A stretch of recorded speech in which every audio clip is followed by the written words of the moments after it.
خانه ولې خفه یې؟ څوک کډې روانې دي ولا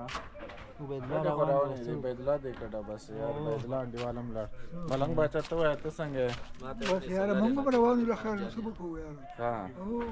هغه یوسف خفه ده ولا یوسف ډېر خفه ده په دې غونډ کې هم چې دا یوسف ډېر خفه ده یوسف ځه الله به خیر کړي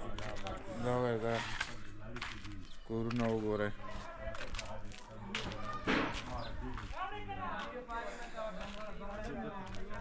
ښه ملنګ باچا نور څه غورې به وکړې سوري به وګورو بس ها انډیوال هم روان ده او خدای دې په خیر ورسوي تم دعا ورته کوه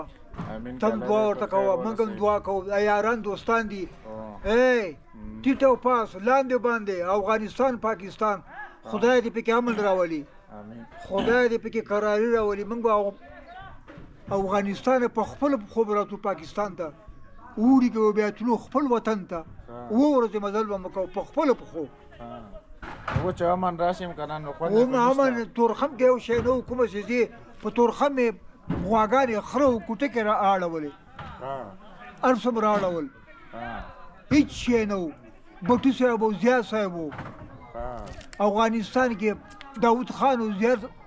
ظاهرشاه بابا و 2 څلوېښت کاله ظاهرشاه بابا